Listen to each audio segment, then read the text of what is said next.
Samantala mga kabrigada, enhanced coordination sa mga ahensya ng pamahalaan ipinanawagan upang hindi maparalisa ng San Juanico Bridge repairs ang Eastern Visayas. Mula naman dyan sa Kongreso, Brigada Haji Camino, ibrigada mo! Brigada Live Report! Umapila si House Minority Leader Marcelino Libanan ng pinaigting na koordinasyon sa pagitan ng mga ahensya ng gobyerno at lokal na otoridad upang maibsan ang epekto ng ipinatupad na restriction sa San Juanico Bridge.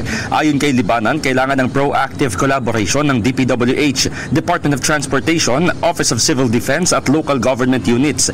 Kritikal anya ang San Juanico Bridge na nag-uugnay sa Samar at Leyte, kaya mahalagang magtulungan ang concerned agencies upang masiguro na nakalatag at planado ang contingency measures. Binigyang diin nito ang kahalagahan ng maagang pagpaplano, napapanahong abiso at mas malawak na alternatibo sa transportasyon sa kasagsagan ng infrastructure interventions. Dahil dito, hinimok ng leader ng minorya ang mga ahensya at LGU na palakasin ang communication strategies, lalo't nagsisikap ang local officials at civil society na tumugon sa sitwasyon.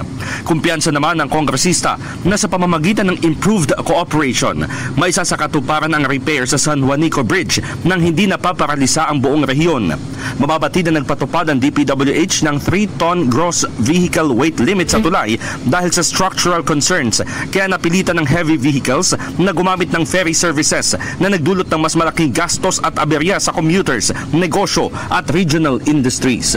In the heart of changing lives, ako si Brigada Haji Camino ng 105.1 Brigada News FM Manila, the Music and News Authority. Ang bahaging ito ay hatid sa atin ng Power Cell Salabat, ginhawa ng bawat nangangarap.